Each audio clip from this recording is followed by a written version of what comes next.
So without further ado, I would like to welcome our colleagues from DCJ. So we have Anthony Shannon, we have Amanda, Corinne and Claire. And Anthony, are you going to be presenting today? Yes. Lovely. Okay, well, I'll hand over to you, Anthony, to go through the slide presentation. Thank you very much for coming along today. Great. Thanks, Susan. Good afternoon, everyone. Welcome to the Targeted Early Intervention FAM sector conversation. My name is Anthony Shannon, Director Early Intervention and Inclusion with New South Wales Communities and Justice.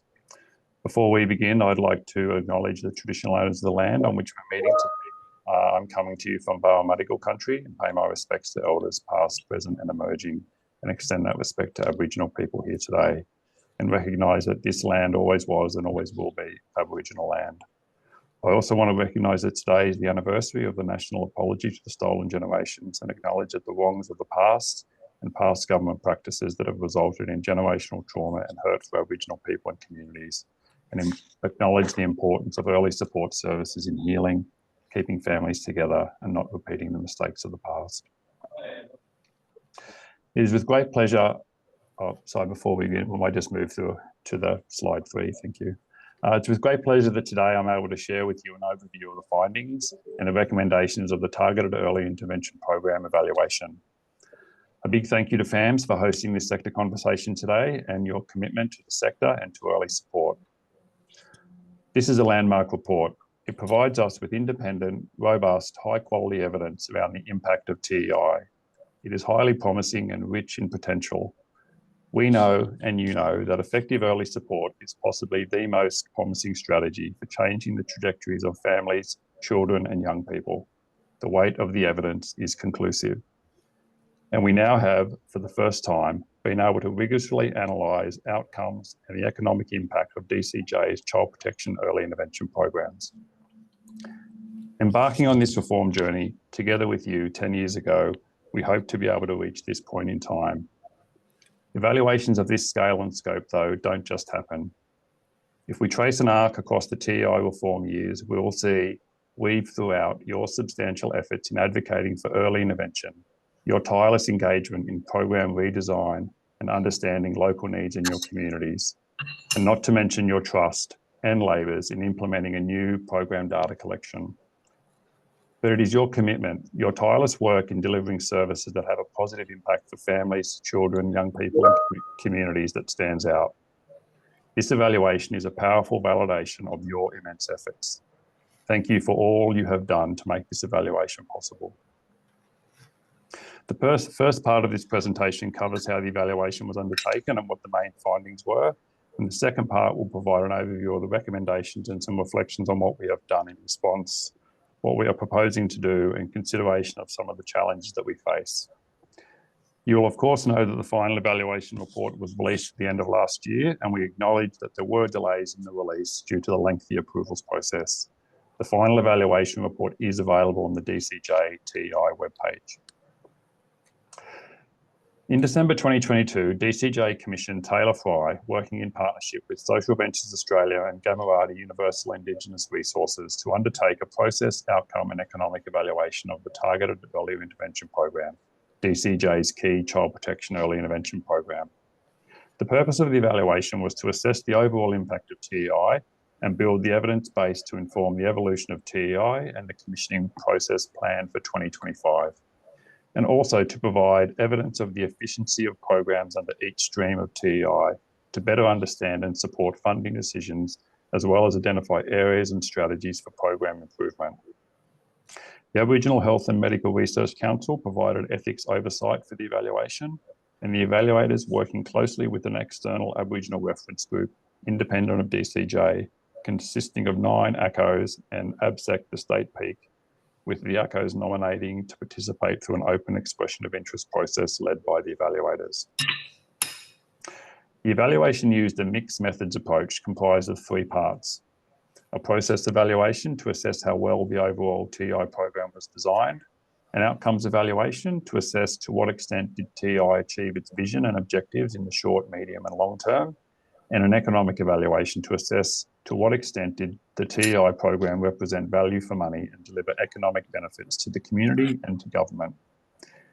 The evaluation is drawn on an in-depth online survey of TEI providers, case study interviews with 5 TEI providers, including 20 staff and 47 clients, and a review of program data between July 2020 and June 2023 that was captured on the data exchange. The response by service providers to the online survey was outstanding. The survey was sent to all 472 TEI service providers, with 371 responses to part 1 and 225 responses to part 2. Thank you for taking time to complete this survey. Your feedback was critical to the evaluation. In addition, the evaluation includes an analysis of individual TEI clients using the Human Services dataset, which is linked data of government service interaction, and supplements what can be observed from the TEI program data to provide a better understanding of the impact of TEI on the outcomes for individual clients. This outcomes analysis was then examined in conjunction with TEI funding information to form the economic evaluation of TEI. There were a few challenges with evaluating TEI, which I'll outline briefly. The size of TEI, with nearly 500 service providers and the wide diversity of service activities, meant that it is not feasible to conduct in-depth qualitative research with all TEI providers. Instead, the evaluation draws on qualitative data provided in the survey of providers and a limited number of case study reviews that focus on specific identified themes in greater depth to draw program-level insights. There are some inconsistencies in program reporting, particularly in the early stages of the program. This is to be expected, as many of you were becoming familiar with DECs in those early stages. Data collection only became mandatory from January 2021, 6 months after the commencement of TEI, and data reporting in the first year was heavily impacted by COVID-19 and natural disasters. Differences in data availability was also an issue, with the wellbeing and safety stream consisting primarily of individually identified clients, while the community strengthening stream consists primarily of unidentified group clients. As unidentified group clients cannot be linked to the Human Services dataset, this limits the ability to demonstrate outcomes for this group in the quantitative data. While the Human Services dataset is a rich data source covering a broad range of key government services, there does remain many elements of wellbeing and vulnerabilities that we cannot see in this dataset. This affected risk adjustment and outcome measurement, with some benefits from TEI supports not readily visible in the Human Services dataset. The economic evaluation follows New South Wales Treasury guidelines and only including quantifiable benefits associated with the identified impact that the program has on individual outcomes. Benefits from other areas where TEI may have an impact have not been quantified and thus not included in the economic analysis. Also, the evaluators focused on presenting the estimated impact of TEI at 6 quarters, a 16 to 18-month period after program entry. The data available for the evaluation ends at June 2022. And also, it is relatively early in the life of a child protection early intervention program such as TEI to be undertaking an outcomes and economic evaluation. More data over several years would arguably be more helpful in better understanding outcomes in the program. Now let's look at some of the significant findings from the outcomes evaluation. The headline outcomes finding is that TEI is having a positive impact in relation to safety outcomes for families, children and young people. A very promising finding for the program and reinforcement of the tremendous efforts of TEI service providers. Participation in TEI was measured to reduce the likelihood of concern reports, risk of significant harm, and of remaining in out-of-home care, with TEI effective in reducing concern reports by 6.6% and in reducing the number of children remaining in out-of-home care by 4.8% in the period between 16 to 18 months after entering the program. This means that for every 100 children who would have ended up with a child protection concern report in the quarter, there are 7 children who avoided a concern report due to participation in TEI.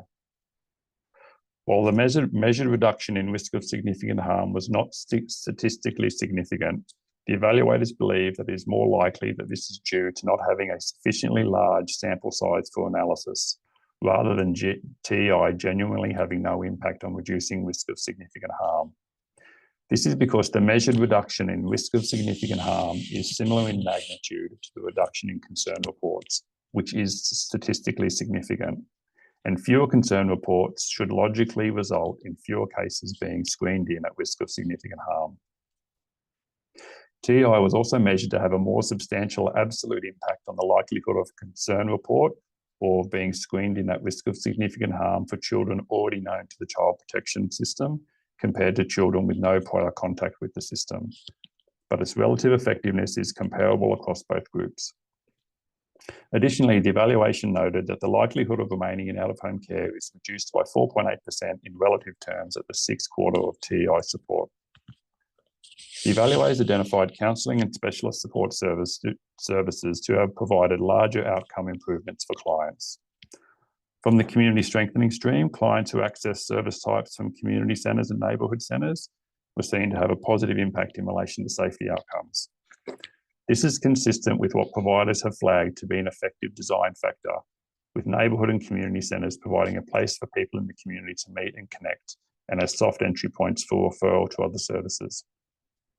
And there also appears to be a dosage effect with greater reductions in child protection interactions observed for clients receiving a large number of TEI sessions.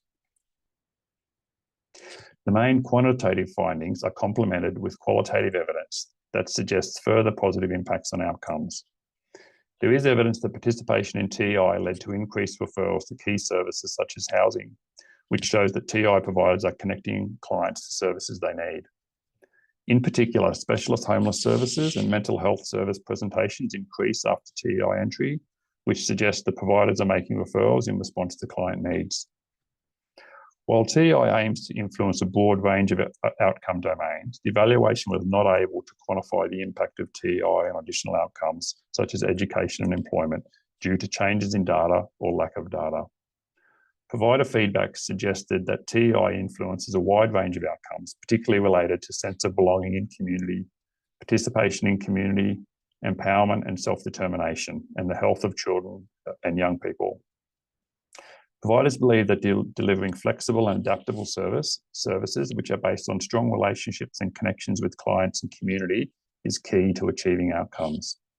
Providers also note that external social factors have a significant impact on client outcomes, and these are outside of their control.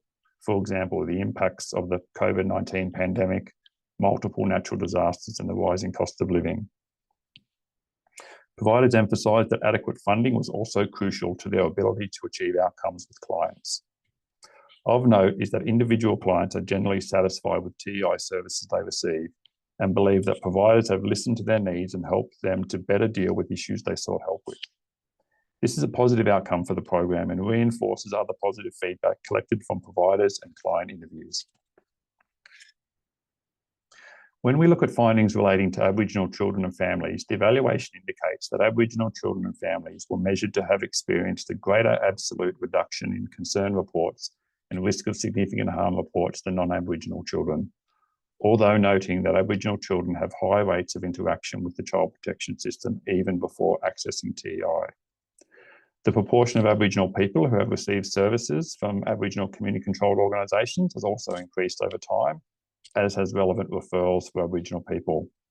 However, the proportion of funding provided to ACOs in 22-23 was only 7.7%, which is below DCJ's target of 30% program investment in Aboriginal early intervention programs. The evaluation highlights the importance of ACOs who can apply culturally specific understanding to their programs and activities. Aboriginal people directly commented on the importance and high satisfaction with Aboriginal service delivery. Satisfaction score assessments collected by ACOs also reported high satisfaction from individual Aboriginal people for the services they received. ACOs also emphasised that current TEI data does not include the attainment of cultural outcomes, critical prerequisites for Aboriginal people and communities in achieving TEI outcomes, such as safety and empowerment. The economic evaluation demonstrated the program is having an impact. Improvements in safety outcomes over 2022-23, the reduction in concern reports, risk of significant harm and exits from out-of-home care translate to $92 million in annual benefits at a minimum. with $79 million being avoided costs to government and $13 million being benefits accruing to individuals.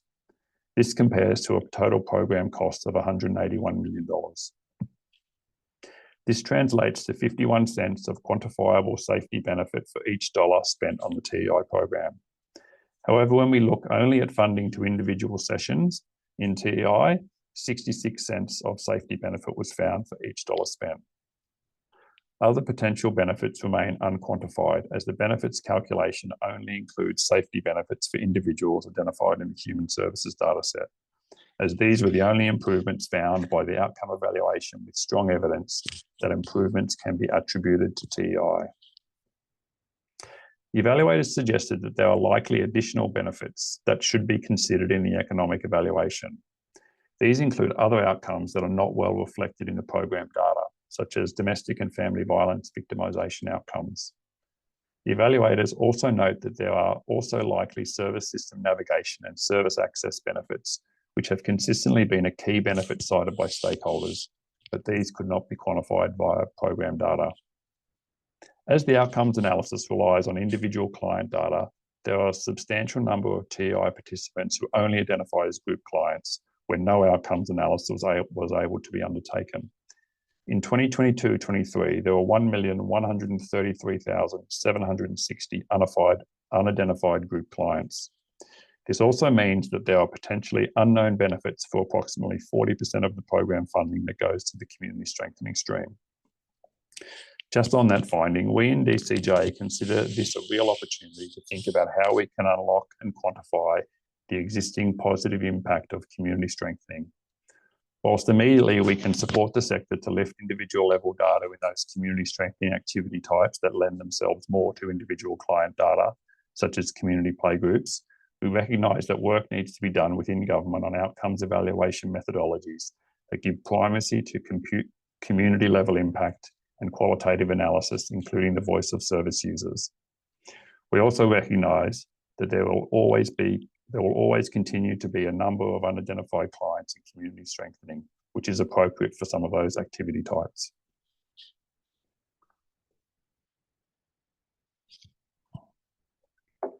Despite a cost-benefit ratio of less than 1, the evaluators believe the economic evaluation is supportive of the TEI program's impact.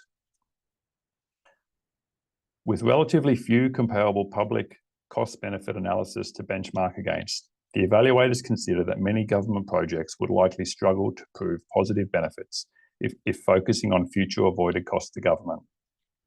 Concrete downstream improvements in outcomes are also difficult to establish and quantify for early intervention services, so the fact that safety benefits were quantifiable is significant.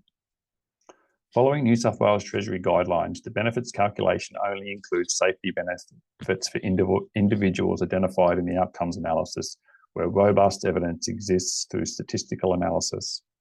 Thus, the outcomes and benefits more strongly reflect results in the wellbeing and safety stream of the program, where 59% of clients are individually identified. The benefits of participation in community strengthening are limited to only 8% of its participants who could be identified and linked to the Human Services dataset.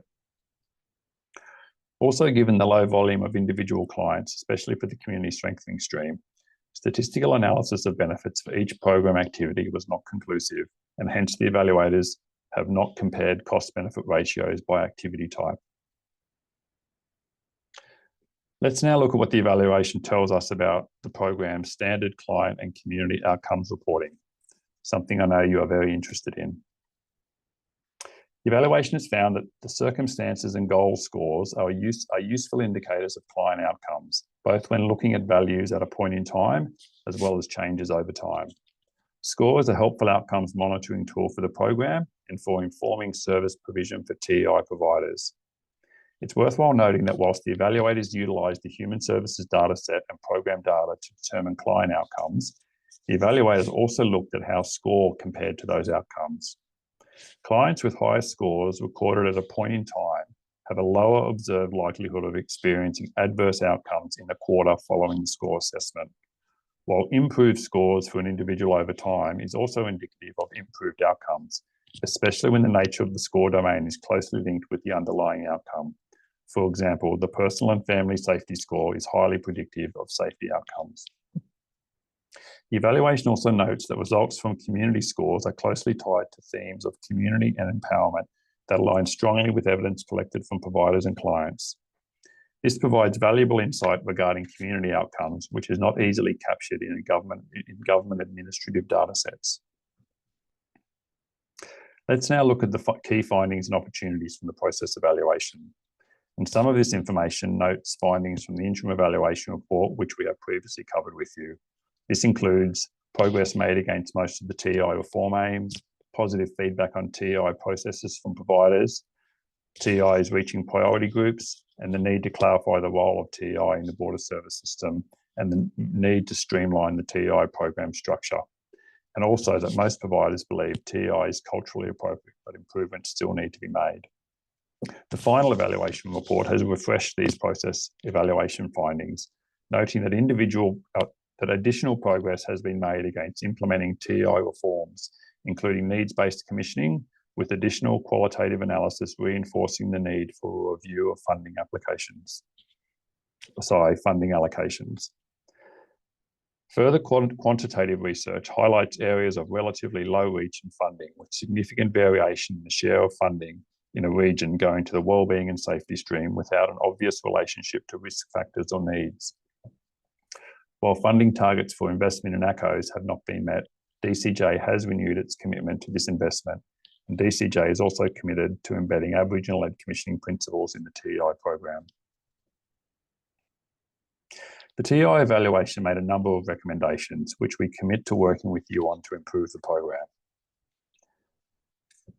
The first recommendation is to increase funding and capacity of ACOs to deliver TEI services and invest in building the capacity of new and emerging ACOs. The New South Wales Government and DCJ has committed to a target of investing 30% of early intervention program funds with ACOs. As at August 2024, TEI ACO investment was 10.2%, with further investment in ACOs rolling out this year. Additionally, through recommissioning, TEI intends to release double the investment in ACOs from a 7.2% base in August 2023. We will continue to support building the evidence base for Aboriginal-led service delivery following the release of the Aboriginal-led Early Support Program's evidence review, and work closely with ACOs on next steps. The second recommendation focuses on increasing TEI access in high population growth areas. Without a funding increase in the TEI program for over a decade, this recommendation presents ongoing challenges. Through the recent TEI recommissioning, more work has been done, together with you, to better plan alignment of service delivery to need. But we also recognise the significant levels of demand in some parts of the state and the challenges in meeting that demand within existing program resources. Improvements to service system analysis through the TEI program data and the evaluation will assist, though, in better targeting of service types in locations of demand and remote areas. Recommendation 3 focuses on greater opportunities for interim contract and funding reviews during a contract period and in response to changing circumstances. The TEI program offers flexibility for contract reviews during the contract period, at a minimum annually, with the program logic annual review built into contracts. Service providers are also encouraged to engage with DCJ to amend or vary contracts during the contract period, with the TEI streamlined contract amendment clause receiving widespread support from the sector. With the TEI program funding fully committed and no funding increase for some time, funding reviews for service providers will continue, though, to present ongoing challenges. The fourth recommendation calls for increased flexibility in service provision and provider awareness. We will continue to support flexibility in TEI service delivery to meet local needs and be guided by the evidence of what works. Through the updated program specifications, TEIs reinforce the practice principle and service system outcomes of flexible and responsive service delivery. This involves supporting diverse engagement methods to reach different client groups, recognising and responding to changes in communities, and providing different levels and types of support to people depending on their needs. Additionally, key program requirements include ensuring free and accessible services with flexible timeframes. This requires services to be available at no cost to clients, with no eligibility criteria for access and with no specific time limit on the duration of service needed to achieve positive outcomes. We have also made significant progress together with you on meeting this recommendation through updating the program specifications in preparation for commencement of the updated Community and Family Support Program in 2026. These changes have included merging the TEI and Family Connect and Support programs into one program, streamlining program activities and service types, reducing duplication, and simplifying program reporting. We have reiterated the program's early intervention objectives, increased the focus and integration of family violence and its impacts, and strengthened the program's commitment to cultural safety for culturally and linguistically diverse people and communities. These program amendments have also embedded more evidence in the program and introduced service system outcomes. Recommendation 5 calls for an increased focus on community engagement and partnership in TEI. Together with neighbourhood and community centres and the Local Community Services Association, we have increased the focus on community engagement in the updated program specifications. The Community Strengthening Program activity highlights the importance of strong community wellbeing in helping children, young people and families thrive, especially when they are in need. Using community development approaches, community strengthening aims to build social and community connections and enhance cohesion by connecting members of a community in need with their broader networks. Key strengths of neighbourhood and community centres acknowledged in the program are their ability to develop authentic partnerships with community, provide a soft entry to other supports and services, and deliver and sustain vital social infrastructure. The critical importance of community strengthening is further highlighted by the community strengthening evidence review undertaken with the sector and in recent work with DCJ and the Local Community Services Association to agree a shared commitment to collaboration for neighbourhood and community centres in New South Wales. We know that children, young people and families are better supported in their local service system when there is strong collaboration between services, and the evaluation highlights the role TEI plays in the wider service system. One of the key program requirements of the updated program specifications is added emphasis on referral pathways and sector collaboration, with service providers encouraged to build and maintain strong relationships with local services, establish local referral pathways, and attend and participate in networking and information sharing events and interagency groups. The community sector coordination service type in community strengthening will be critical going forward in supporting coordination, planning and collaboration within the sector. DCJ will also look at reinvigorating interagency meetings and local provider forums in locations where these have lapsed, do not exist, or have not been operating as effectively as they could. Recommendation 6 focuses on updating outcomes measurement approaches in the program, in particular to reflect cultural outcomes and consider principles of Indigenous data sovereignty. The work to reflect outcomes relevant to Aboriginal people is well underway in close collaboration with the TEI ACO sector. The Outcomes for Aboriginal People framework, which recognises that culture is at the heart of everything, has been included in the new draft program specifications, and DCJ will continue to engage with ACOs to explore opportunities to incorporate Aboriginal ways of knowing, being and doing as part of the outcomes measurement approach. The TEI program is committed to the principles of Indigenous data sovereignty and governance.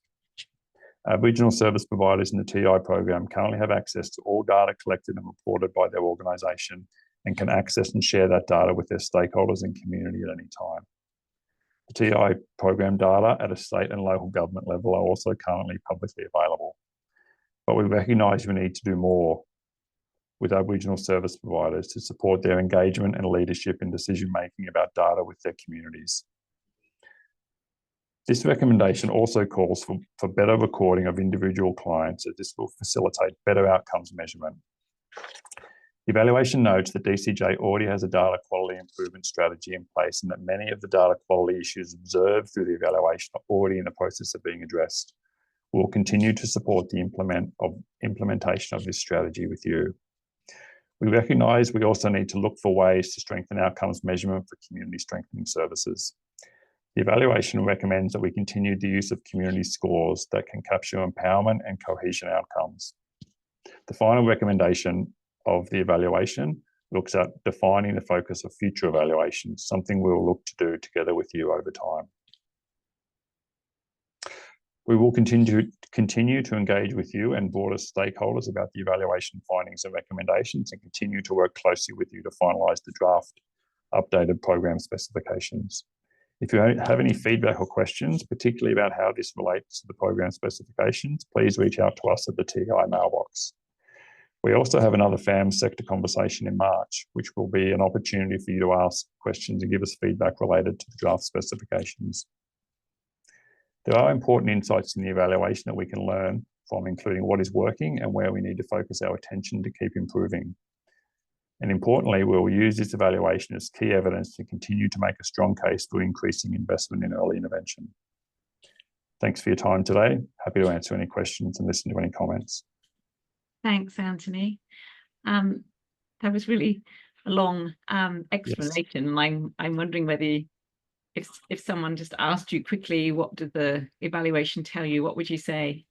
I'd say that the evaluation is a clear signal that TEI works, and that TEI providers are delivering positive outcomes for families.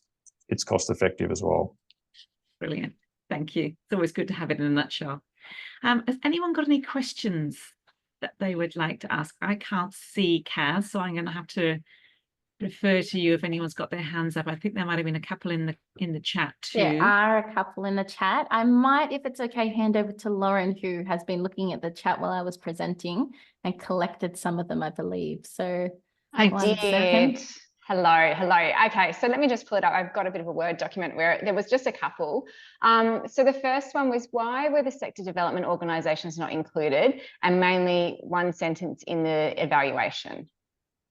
One of the limitations I flagged earlier in the presentation was just about the breadth and scope of TEI program. It's quite large. There's 470 odd organisations. There's a lot of different activities and service types, and the evaluators needed to make some really important decisions about where they focused their effort.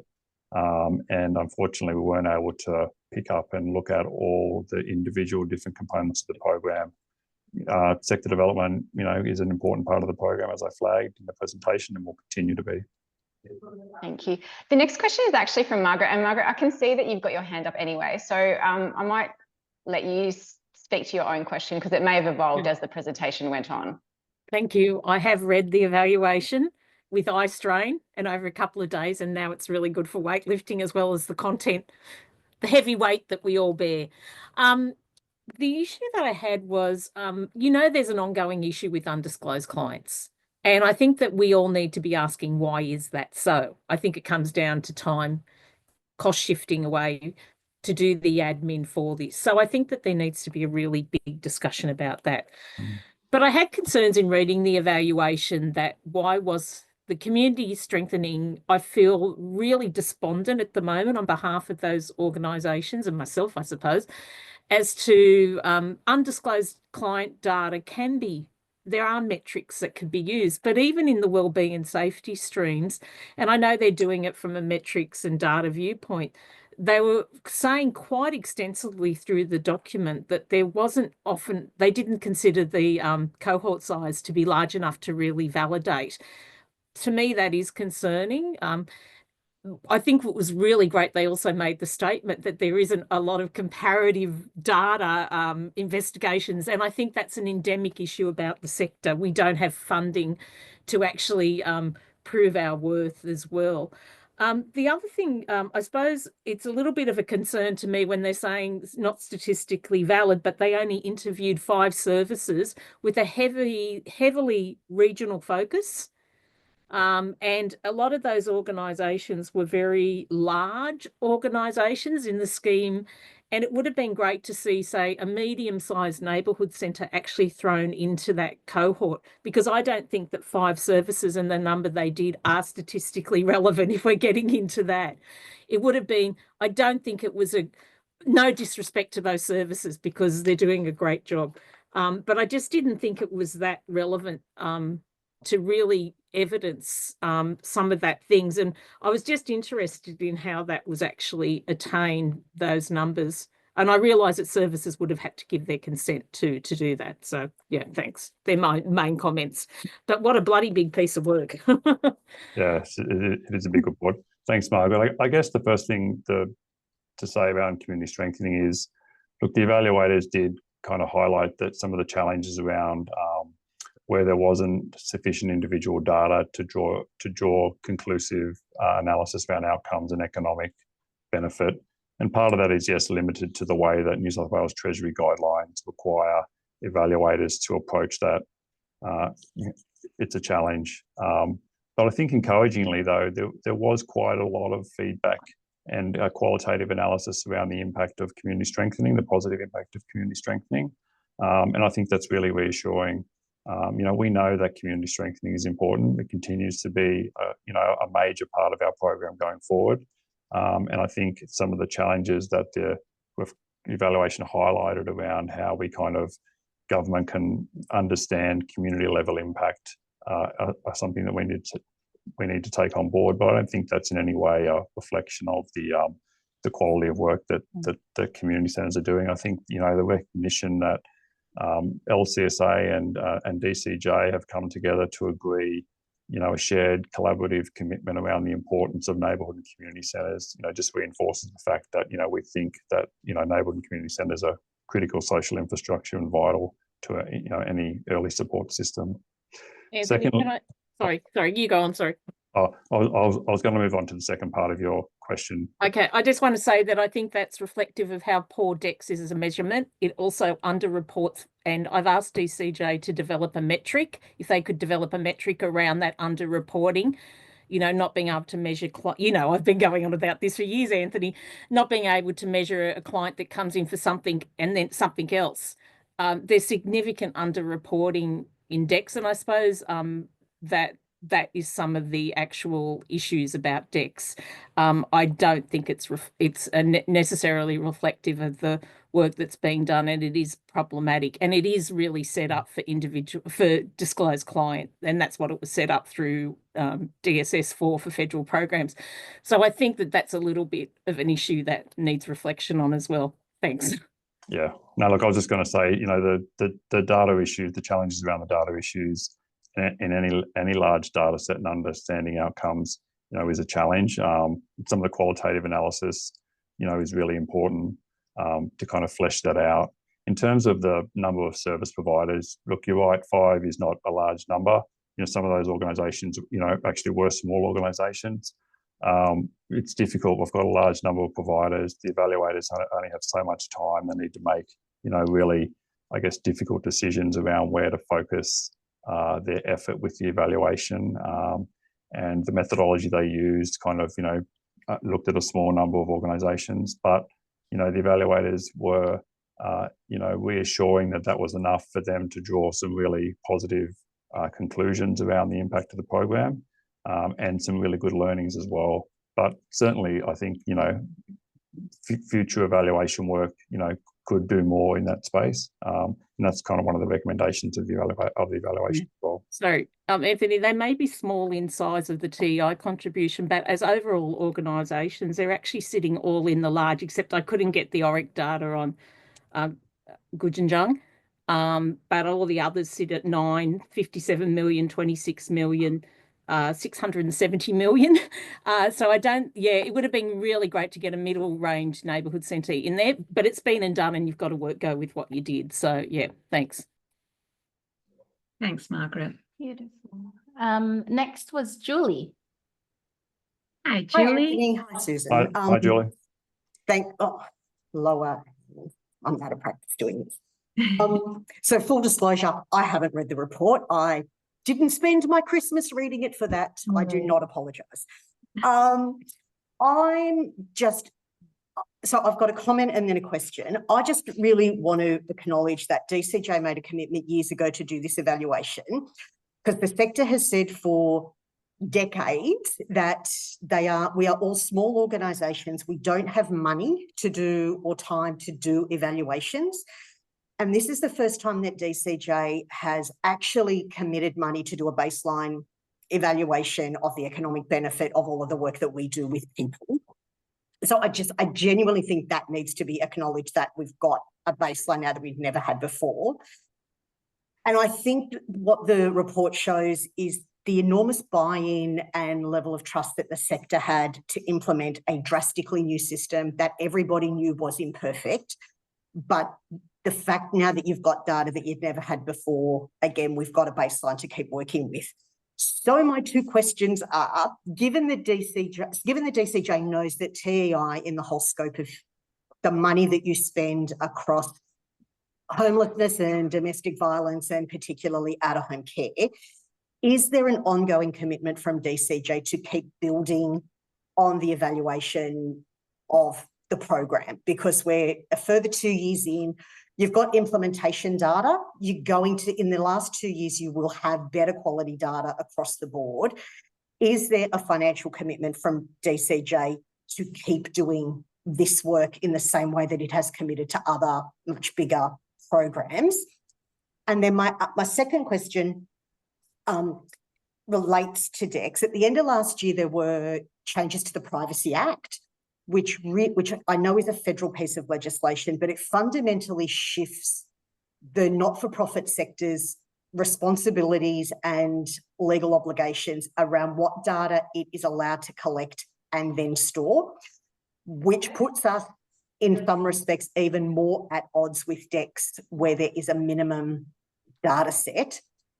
Could you please take on notice, because I don't expect you to respond to it, but could you please take on notice and come back through FAMS that DCJ is aware of these Privacy Act changes and has it on its radar that it is going to need to do some work through FAMS and the peaks with the sector about how that shifts? Because there's always been a discussion, you don't control the minimum data set within DEX, that it's a federal platform and federal legislation has now changed, and we're going to get sandwiched about the data that we are legally allowed to ask for and then store. So can I just flag that, because it's going to be a really big challenge for small organisations to navigate that space on their own. Thank you. Thanks, Julie. Yeah, look, just briefly, thank you for your comment. I think, yes, you know, our commitment to deliver this evaluation we made some time ago, you know, we're really reassured that we could actually deliver on that. And, you know, I think it's a real hallmark of the sector that providers, you know, have to a large degree placed their trust in us around a lot of the reform work we've done, and particularly with the data collection. So, you know, we did want to come back and, you know, honour our promise to you and do that. So hopefully this evaluation goes some way to doing that. I think your second question around the privacy legislation work nationally, yes, look, we'll go away and look at that. You know, I can't really say much else about that today because I'm not fully across that, but we'll have a look at that and come back to you. In terms of ongoing evaluation, absolutely yes, we have. You know, we have some, you know, program administration funding, obviously, that we put towards this evaluation over the last 2 years. So we have that again available. And, you know, one of the recommendations around the evaluation is to do, you know, more targeted work. So, you know, there's a whole range of things we can do. I think we need to talk to the sector and peaks more around kind of where we focus that investment over the next couple of years, whether we drill down into certain, you know, service types or, you know, certain locations. There's several options that we can look at, but certainly our commitment to building the evidence base and you know, supporting the ongoing kind of local evidence building is, you know, continues. Appreciate you coming to everything all of the time, but it would just be such a huge missed opportunity. Now you've got this baseline. Yeah, I agree. For it to fall off the radar and there to be no broad program evaluation. So, yep. Beautiful. And next was Alice. Yeah, thanks everyone. Hi. Sorry, I keep swatting a very annoying fly if you see me. It's very irritating. Yeah, thanks also. Again, really great to see all of the report. Just a two questions, I guess. They both sort of relate to DEX and the reporting of it, because I think one of the things that I just noted, and probably along the lines of what Margaret was saying, is that I think in the future that one of the two things, one is that DEX and the program itself and the outcomes, if things like that get developed sort of in line with each other, so we're working back from like the outcomes of the program and then having a system that really talks to how we capture those outcomes. I think that probably was a big challenge for a lot of providers, is that it's sort of like you're trying to match two things that aren't necessarily part of the same tree trunk, if that makes sense. It feels a bit like that, and I think that must be very hard for them to get some of the data from. But the other thing is, one of those factors is that anecdotal support or anecdotal information, and I think that probably in terms of the small providers, a bit along the lines of, you know, consulting with big providers is one thing, and then having 5 that have been discussed. But I think the part that maybe would be great for next evaluations and a way to capture that I think is very important is people's stories or the individual needs, and collating that is part of the consulting work. That would be great to have done as well. But DEX doesn't necessarily allow that now, so I think that's something that's really important. Yeah, look, I'd agree. I think the qualitative side of the evaluation was really helpful, but certainly more work in that space ongoingly to better understand outcomes would absolutely be helpful. Thanks. Beautiful. And next we have Callie, and then I might go to the chat. Hi, everybody. Thanks, Anthony. Yeah, it's a lot, the report. So I'm nearly finished. I got really, really confused with the statistical analysis, and I'm going to probably have to read all of that 3 times.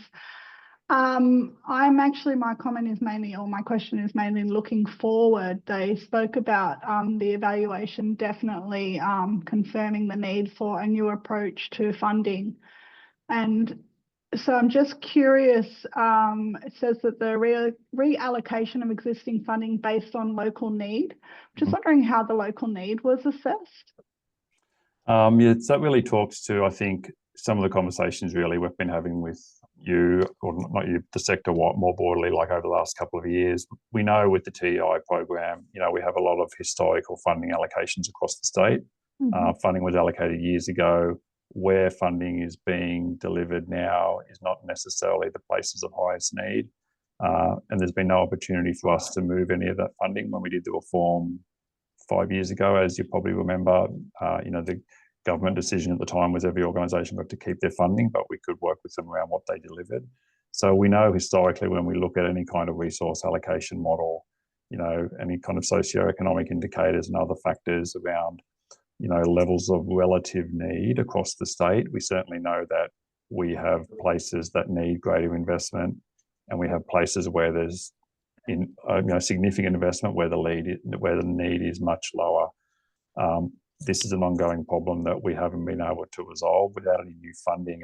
It's very, very difficult, and moving existing dollars, as everybody knows, is problematic. So it's just a challenge. I think ideally, you know, at some point, hopefully we'll be able to use this evaluation to deliver extra funding into the program, and you know, that will absolutely certainly help to kind of address that issue. But until such time, that's going to be an ongoing challenge we'll have to keep managing. Okay, so it doesn't, because it talks about the new approach, does that mean it's just because that hasn't really been communicated so far in the recommissioning process? Is there some organisations or districts that are at a risk of having their funding reduced? I think it's important to remember this is an evaluation. This is not like recommissioning. This is an evaluation. So the evaluation simply called out something that, you know, we all know that the funding allocations, where the money is across the state, is in the wrong places. That's really all it's saying. Yep. Okay. And can I ask, did the evaluation look at the other reports that have been recently released, such as the Protecting Children at Risk report from the New South Wales Ombudsman and the other reports into out-of-home care, because they also looked at how TEI is influencing the follow-on into those services? And there was a lot of, not a lot, but they did some work, and I was wondering if that was sort of encapsulated in any way. The evaluators really focused their effort on understanding the impact of TEI. So it was really about looking at the program data, qualitative information from service providers and clients and other stakeholders around the impact of TEI. So really, there wasn't an opportunity within the scope to include a more broader kind of literature review of other kind of inputs in that respect. So it's a program evaluation, a classic process, outcomes and economic evaluation. So no, it didn't include a review of those reports. Okay. And yeah, well, I guess it's a fantastic response. That it's so financially viable. They were really impressive results to read about. And how's the feeling, Anthony? Are the team happy with these results internally? Yeah, look, DCJ, as I mentioned, we consider this report to be very promising, and there's a lot of potential in this report for not only improvements to the program, but also the opportunity to leverage the value that this brings to demonstrating outcomes for people across the community, cost saving to government, and kind of wider impacts on other service systems where we know TEI is kind of picking up people that really in some respects could or should be accessing support in other programs where there's also significant demand. So yep, everybody's very happy internally with this report. Excellent. Maybe just a little bit of feedback for us going forward. Like, one of the thorns in my side is that the way, I guess, clients are only ever measured once, and you don't get to see the full story of all of their engagement. I know you do with sessions, but it doesn't. Yeah, I don't know. Maybe I wasn't here, I guess, for the last recommissioning, so all of this is new. But what I think most people are voicing as well is maybe a little bit more opportunity for the providers who are really interested to be more involved. Yep. Thank you to the team. Thank you. It's really good to have something like this going forward. Appreciate it. Thanks. Ali, I'd like to just segue across from your comments about the statistical analysis. I had the same trouble. We were working as FAMs to try and put a positive press release together, and we were getting quite jumbled. So it would be really helpful, I think, if DCJ could sort of do a easy to read, plain language analysis of the statistics so that we can use them. Because when you don't quite know whether you're saying the right thing, you tend to not say it. I wonder if that would be possible, Anthony, to really help us to use that in our own advocacy and for individual organisations. And how that came out was, and I'm really interested, because we've had the Family Connect and Support evaluation, and that is a really simple economic benefit that is very easy to sell. And I'm just wondering, what are the real tangible benefits of doing this very complex evaluation? I think I'm hearing that the Treasury, that's what they'll accept. But if we're talking, and TEI and Family Connect and Support are merging, so we've got two sets of evaluation. One is which is really clear and easy to say, for every dollar, I think it's $4.9 saving. And that's all that's written in there. And I'm just wondering what your thoughts are on how we're going to bridge those two evaluations to be able to use it for advocacy going forward. Yeah, look, certainly we can look at trying to pull together something that's a bit more kind of plain language. Yeah, we can do that. But look, both reports are really useful. I mean, the key difference is really the TEI report used the human services data set. TEI, it's much broader in scope and scale, and and the kind of outcomes that it looks to impact on, is broader. So Family Connection Support, look primarily at child protection data with DCJ, and not using the human services data set. So it's kind of a different methodology. Both reports are really good. We're reassured by the findings of both reports, and both of them will be really useful in terms of our kind of advocacy with government for funding. That'd be great. I can see some nice dot points coming on.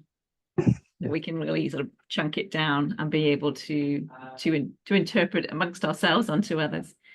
Kaz or Lauren, have we got any other? We've got some more questions in the chat. The first one is from Peter, and you've touched on this a little bit in some of the other questions. But Peter asks, Anthony, could you please clarify your comments about the statistical significance of the quantitative findings? And does this issue apply to all the quant findings? If you could briefly clarify the scope of this limitation a little bit more. And then there are some sub-questions, but we might start with the first two and then I'll go into the sub-questions. Look, in short, the evaluators found that the reductions in contact with child protection for children and young people are primarily in the concern report space. So reductions in concern reports to DCJ is where the evaluator said that finding is significantly statistically significant. So it's an important finding. It's basically saying that, you know, people are being diverted away from child protection after contact with TEI, and that's important. There is a difference with risk of significant harm. What the evaluators said is they weren't able to make a finding that said the reductions in risk of significant harm were significantly statistically significant. So they weren't able to make that finding. And they clarified that in some of the explanation that I gave around the data and lack of data and so forth. However, you know, then they went on to logically kind of talk through what they would see as, you know, important in terms of, you know, reductions in risk of significant harm due to the fact that concern reports were kind of, you know, reducing. So that's kind of really, you know, in a nutshell. I mean, the evaluators in terms of, you know, all that statistical analysis is really kind of like, you know, all the detail really, but that's kind of the key headline. Yeah. The second part to the question from Ryan was, and you might have to take this sort of notice, but do we know how many additional clients would be required to achieve this statistical significance? And is there the potential to revisit this if that threshold is crossed in the near future?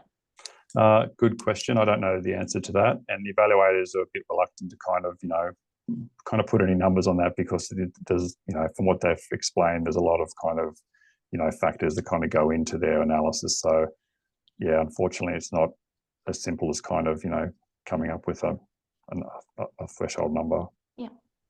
Next question, I believe, is from Taran. The recommendation to provide support for community engagement and partnership development suggests that DCJ should offer sufficient facilitation of funding for providers to participate in local forums and engage in outreach to build partnerships within their communities. Will DCJ adopt this recommendation and will it be integrated into the recommissioning negotiations? Yeah, look, that's really what the recommendation is talking to, really, recommending that that's what we should do. And as I kind of mentioned, look, it's a sound recommendation. Ideally, we want to see good collaboration across the sector, you know, good interagency networks happening, you know, strong referral pathways locally. The challenge for us is with no new funding for over a decade, it's really difficult for us to, you know, increase organisations' funding, you know, to facilitate that. You know, we need to look at other ways to kind of, you know, support and make that happen. And, you know, maybe DCJ needs to pick up a bit more work in that space around supporting some of those interagencies. We have our community sector coordination activity type, which is really important, which kind of does some of that stuff now and will continue to be important in the new program. But it's another one of those ongoing kind of financial pressures that organisations experience simply because there's been no investment in the program for such a long time. The next question kind of feeds onto your last comment, but is there any indication that these positive results will influence funding levels? Well, hopefully over time, that's our goal. But look, immediately, you know, there's no answer to that immediately. But, you know, our next piece of work, obviously, which we've flagged quite a lot over the last, you know, couple of years, was to do this work, use this evaluation as a strong advocacy piece across government. And, you know, that's what we'll continue to do. And hopefully that'll bear some fruit over time. Thanks, Anthony. That's the last question that I can see in the chat. If anyone wants to quickly type one in or raise their hand. Yes, we might put our pre-budget submission into the chat if that's possible. And also, Anthony mentioned our next sector conversation, which is about the final draft specifications for TEI, which flows really well from this evaluation. So we might put the link in to that as well. And it's also in our wrap that went out today. I've got my fabulous team with me, and I have charged them with listening today and also reading to see if there's any questions that they have. So I'm going to throw to Lauren and Lisa to see whether they've had any feedback from the people they've been talking to in the sector or from their reading and listening today. Lauren, have you got any questions that you would like to add in? Thanks, Susan. I guess just in relation to this, in terms of DCJ, what are you thinking might be the sort of next steps in terms of building on this really great evaluation? Is there going to be scope to be able to repeat this in the not too distant future? How can we kind of really ensure that, you know, given that there were some contextual issues that were impacting the evidence that was built in terms of COVID and all those sort of things, and wanting to be able to ensure that we can demonstrate change over time and increasing benefits, is that something that DCJ is going to be looking to repeat soon? Look, it's very similar to the question that Julie raised earlier. Yeah, look, absolutely. We commit to continue to do more work around program evaluation. You know, this is kind of the first piece. You know, as Julie kind of, I think, rightly kind of indicated. Now we have a baseline for what the program looks like. You know, there's certainly, you know, different things we can do going forward around looking at, you know, different parts of the program. You know, doing more work around some, you know, improving how we kind of measure and understand outcomes in parts of the program where, you know, this evaluation wasn't able to kind of quantify that. I think we need to keep talking with peaks and with the sector on what we do next. But, you know, it's certainly on our kind of program of work to continue investing in, you know, evaluations. Thanks, Lauren. And I think one of the things that somebody else has mentioned today is that the data, the DEX data that you had was very early days, and the data improvement has significantly shifted. So whether there is an opportunity to redrop that data in and see what the results are, because they were very, very early days, and we know with the involvement that VAMS has had in the DEX clinics and supporting the sector that people are moving forward, but it's been very tricky with turnover and not having that consistent support for people around DEX. But we've certainly seen anecdotally, and I think that's the feedback that DCJ has given, the data has improved. Yeah, absolutely. We see improvements in the data as well, which is great, and I think we'll continue to see improvements in data. Yeah, and look, without the DEX data, to be honest, there's absolutely no way we would have been able to undertake an outcomes evaluation and assign any economic benefits at all to the program. So the DEX data has been critical in actually delivering an outcomes and economic evaluation. Look, to be honest, it's kind of sounds like a straightforward thing to just kind of update it, but there's a significant amount of work that kind of goes into that and interfacing with the human services data set. So certainly it's something we, you know, could and should do at some point. It's really just a question of kind of when we do that. But yeah, certainly I think that's something we absolutely should think about in the, you know, not too distant future. It's good to hear that all the work everyone has done in the DEX has been useful. Absolutely. And so sometimes we need a bit of a reminder, because we know the pain point that DEX has.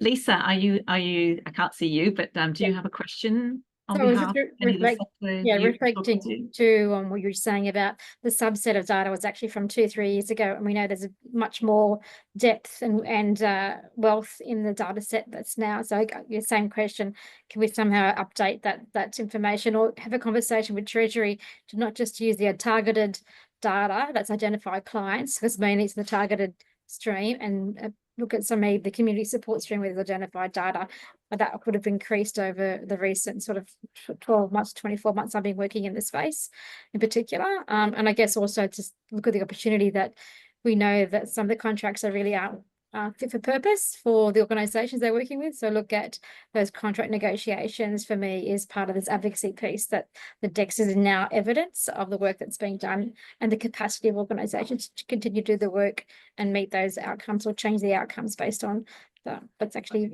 found in DEX. So yeah, and also a reminder, the Amplify project that we're working on has been one of my really proudest moments is working within the deck space. It's a pain point, but it's opportunity as well for the sector to really advocate for themselves. Thanks, Lisa.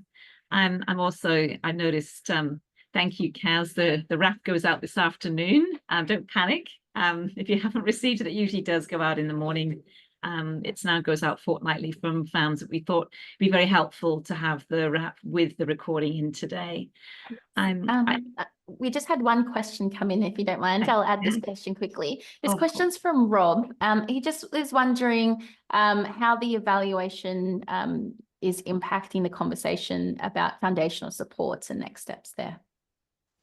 Look, really nothing to add about that at this stage. We're still, awaiting the outcome of some of those Commonwealth and state discussions around what foundational support looks like.